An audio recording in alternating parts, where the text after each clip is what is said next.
Bonjour chers frères et sœurs, comment allez-vous? Moi je vais bien. Euh, je viens vous parler encore de la Divine Lottery. D'abord je voudrais souhaiter une bonne chance à tous ceux qui vont jouer à partir de, comme ils l'ont dit, du 5 octobre à 16h GMT.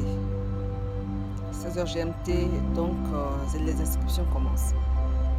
Juste pour rappeler quelques points, d'abord il ne faut pas faire 2 inscriptions. Il faut vous assurer que si vous avez donné les informations, vos informations déjà à des agences et tout, vous assurez que vous n'allez pas vous inscrire en même temps qu'eux aussi vous inscrivent.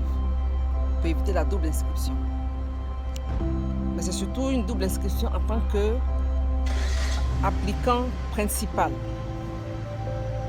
Parce que pour les couples, il est possible d'avoir 2 inscriptions.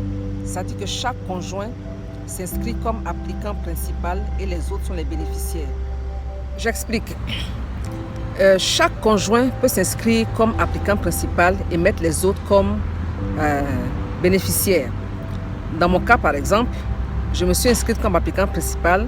Mon époux et les enfants étaient bénéficiaires et mon époux également a fait une inscription en tant qu'applicant principal et les enfants et moi on était bénéficiaires. Voilà, donc si l'un des conjoints n'a pas le bac, ne peut pas s'inscrire comme applicant principal. Il faut avoir au moins le bac. Donc ça veut dire que les 2 conjoints ont au moins le baccalauréat. Maintenant, les enfants, il y a des critères. D'abord, il faut que les enfants soient vivants. Il ne faut pas qu'ils aient 21 ans. Ils doivent avoir moins de 21 ans, être en dessous de 21 ans. Et puis, ils doivent être célibataires.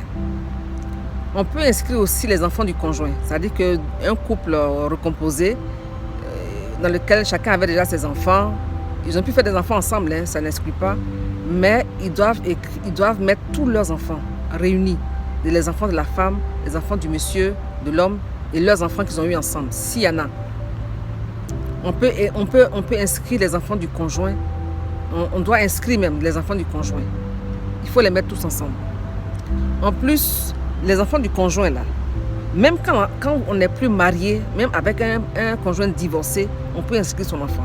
D'après ce qu'ils disent, en tout cas c'est ce que j'ai lu, d'après ce qu'ils disent, même les enfants du conjoint divorcé, on peut l'inscrire, même si les conjoints ne sont plus légalement mariés ensemble, Donc il y a cette possibilité-là. Bon, ça c'est ceux qui peuvent, Si la famille, si les gens s'entendent, ils peuvent le faire aussi.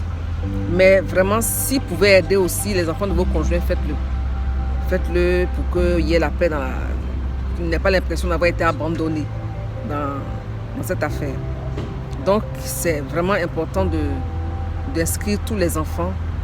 Et pour l'âge de 21 ans, j'aimerais dire 21 ans à l'inscription. C'est-à-dire au moment où vous vous inscrivez, il faut que l'enfant ait moins de 21 ans. C'est-à-dire quoi? S'il a déjà eu 21 ans en septembre, on ne peut pas l'inscrire. Mais s'il aura 21 ans en décembre, on peut l'inscrire. Même s'il aura 21 ans le 1er novembre, vous pouvez l'inscrire avant novembre.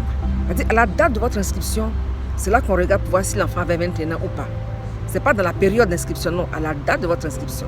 Si l'enfant doit avoir 21 ans le 20 octobre, inscrivez-vous avant le 20 octobre. C'est ce qu'ils ont dit en tout cas dans le PDF d'instruction. Donc c'est 21 ans à votre inscription. J'espère que là c'est assez clair, quoi. Donc comme je disais, bon, pour ceux qui peuvent lire le PDF que j'ai mis dans la description de ma précédente vidéo, faites-le, bien traduisez, lisez vous-même. Lisez vous-même et que, bon, Dieu vous aide. Donc je vous souhaite encore une fois une bonne chance pour les inscriptions qui commencent. Merci.